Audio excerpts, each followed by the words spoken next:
Hello everyone, welcome to Global Government News. Today is Tuesday, November 30th, 2010, and I'm Darko. Welcome to this part 2 of News Bulletin for today. New listeners, please go to www.ggnonline.com, ggnonline.com. Alright, this first article up I found was from the London Guardian, and it's titled, Oxygen Found on Saturn's Moon, Rhea. NASA's Cassini probe has scooped oxygen from the thin atmosphere of Rhea, the first time the gas has been detected directly on another world. It says the spacecraft has tasted oxygen in the atmosphere of another world for the first time while flying low over Saturn's icy moon, Rhea. We keep moving on here. Wired Science, radiation rings hint universe was recycled over and over.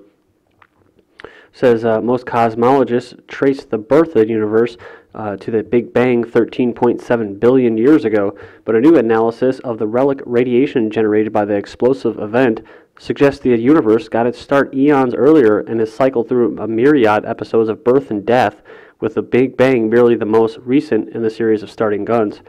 And the reason I included this, because I'm not sure if any of you are aware of an individual that was part of the, or at least he claims that he was part of the MK Ultra project that was going on.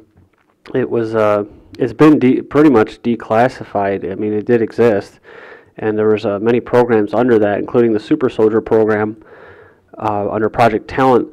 But who the person I'm referring to is Stuart Swerdlow, and he's got his website expansions.com, and he's proposed a theory, this same theory. Probably years ago. I've heard of this a long time ago, and he basically tries to explain how the universe has started over and over again, that there's multiple universes, that that basically it starts off over and over again. I mean, there's no other way to really explain it for me. You gotta just check out the guy's information.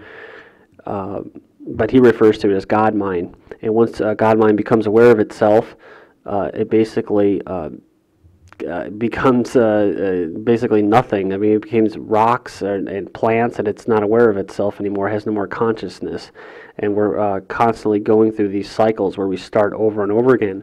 So people like to kind of lump things into a black and white category where, oh, it's either the Big Bang or it's the creationist, right? I tend to go with kind of both. There is an initial creator, that's my personal belief, but it was a kind of a Big Bang type scenario or event that took place, but I do believe that there's an initial creator of that, or creators that caused the Big Bang, and that we're basically just going to go over and over again until we get it right. So God only knows how many times we have to do this, but a little different material to cover, but this new one is world's Jewish population rises in 2010, report says. While the world's Jewish population has gradually shrunk in proportion over the past 3 decades, it has registered a rise of 80,300 people in 2010, according to a report released on Tuesday. It says the figure brings the total Jewish population to 13.4 million, 1 in 510 people living in dozens of communities across the globe, said Hebrew University of Jerusalem demographer Professor Sergio Della Pergola, who authored the report. So, I was talking in the last video when I covered, the Target and Walmart and Black Friday chaos as people were stampeding over each other to get cheap made goods from China. That they don't really want to be free anymore. They don't really know what freedom is. They don't even know what liberty is, and so it's not even something that's in their thought process. And then you have Lady Gaga weeps at Poland show, quote, "It's trendy to be free." So I guess in 1984 or in this brave new world where doublethink applies, everything is the opposite. So it's trendy to be a slave. I guess that's what she's saying as she makes her little hand signal. Mexican leader move on from climate blame game.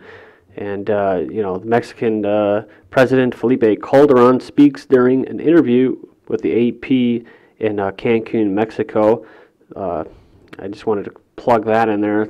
A lot of the stuff's going on down there as far as heads getting cut off and daily businesses getting shut down by the drug cartels, who basically are the government, and who this person most likely represents. the only thing that they can really talk about or they really care about or their little agenda is to get basically a nice little carbon tax to boot, so it can go straight to the bankers so that they can expand their global government. So moving on here, computer meltdown leaves millions of Aussies without cash.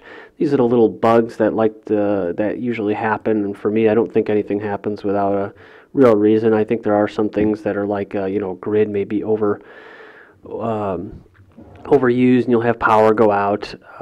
But things like the Dallas game, there was a Dallas Cowboys game where the power went out for like maybe 15 seconds and it was going out intermittently and all that, and that was basically reporting on how people were beating each other up and attacking each other while the lights are out. So computer meltdown leaves millions of Aussies without cash. A freak computer glitch at Australia's biggest bank froze cash machines and left millions of people struggling to access their money on Saturday. So that right there, guys, is what? That's called a bank holiday. The bankers, they basically have got a little more sophisticated. Now they just shut down the ATM machine so that you can't get your cash. Wells Fargo did that just recently as well. Because they're all insolvent, basically. That's the point I need to make. All banks are insolvent. They don't have enough cash reserves to cover the amount of money that they're loaning out. And right now, they're really kind of sitting on these foreclosures. The big banks, Chase Manhattan, Wells Fargo, Bank of America, and there's one more city, I think. And they're all sitting on these foreclosures, and they don't want to go forward with them because if they do, then the books will show that they are basically, insolvent. Like I said, they already are. But that was from a Georgetown professor who said that. Winn-Dixie grocery stores hit customers with double credit and debit charges. Alabama's Addison Star newspaper is reporting today that Jacksonville, Florida-based Winn-Dixie, one of the largest U.S. grocery stores, suffered a major problem with an electronic debit transfer system on Wednesday that resulted in customers being double charged on their purchases. So, and it said, making matters worse, the Wednesday before the Thanksgiving holiday is a very busy food shopping day in the U.S., so Winn-Dixie stores were filled with shoppers. Courts using another's Social Security number, not a crime, says is using a forged Social Security number but your own name to obtain employment or buy a car, an identity theft crime. Lately, U.S. courts are saying it's not. So, I mean, as of right now, most people, well, not most people, but I've covered this before. It's a new procedure that's being carried out as far as going to get a loan or buy a car. You have to go through a terrorist background check, much like every person that goes to fly now has to be screened as a possible terrorist in a federal database. So as the most recent judicial body to take on the issue, the Colorado Supreme Court ruled last month that a man who used his real name but someone else's Social Security number to obtain a car loan was not guilty of criminal impersonation, overturning convictions by lower courts. So that basically sets the precedence throughout this big corporation known as the United States. Americans turn off cable TV as online grows. The economic downturn has U.S. cable television companies shedding subscribers in record numbers and Americans increasingly, quote, cutting the cord in favor of cheaper online options. New research shows the findings point to a growing pool of potential customers for online services such as Hulu, Netflix, and newcomers like Apple TV, Google TV, which offer lower prices and more flexibility, analysts say.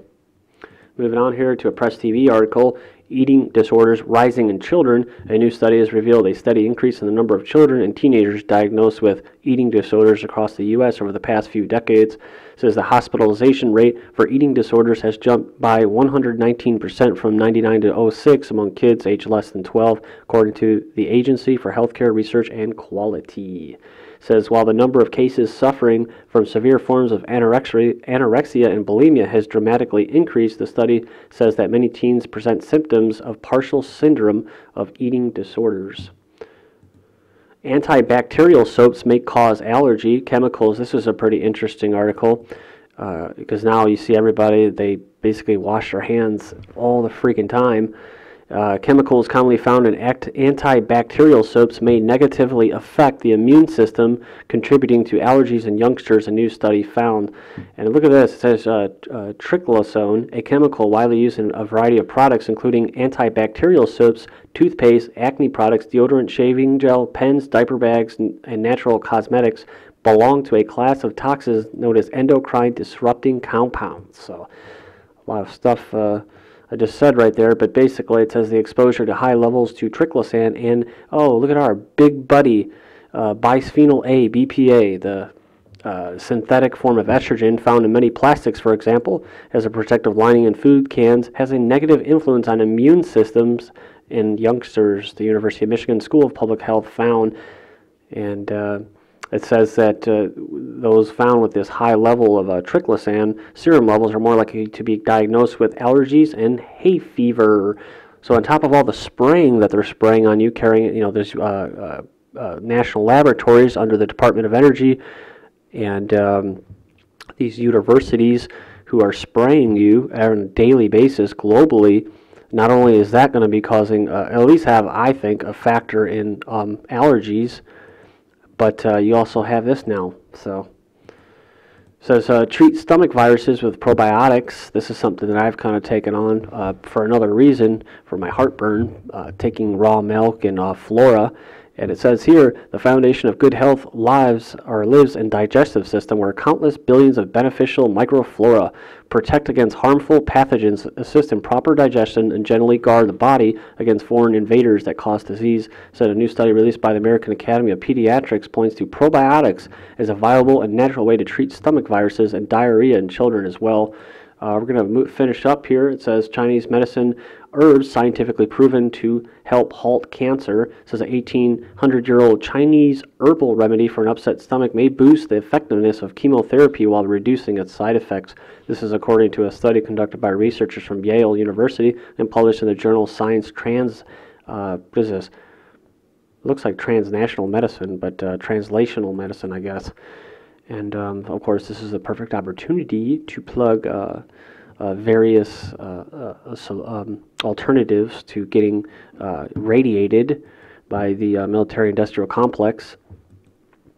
Is basically, most cancers are basically arise from a lack of an essential nutrient, which is known as B17. So if you can find amygdalina or B17, I'm not saying that it will cure you or cure cancer. I'm not saying that, and I'm not even saying go do this. I'm just saying that a little bird told me that if you do it, if you take that B17, it'll help with your overall health.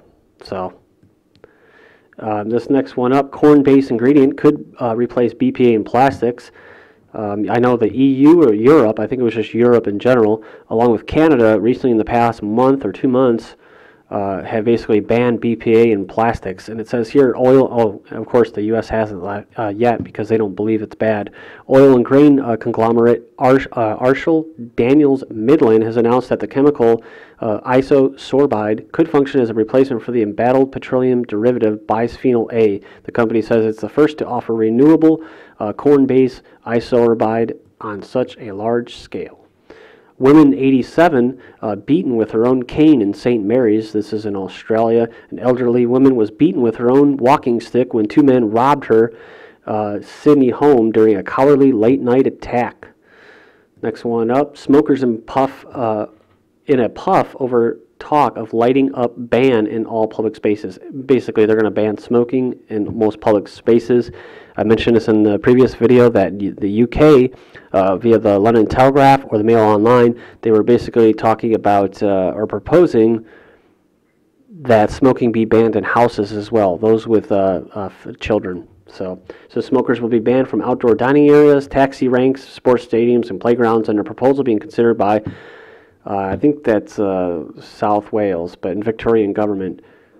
Next one up, passengers soon allowed guns on most Amtrak trains. I don't really understand this, but I guess it's like the allowing handguns in national parks. Passengers will soon be allowed to carry guns aboard some Amtrak trains. And if you didn't know it, Amtrak is government owned. It's a public-private partnership.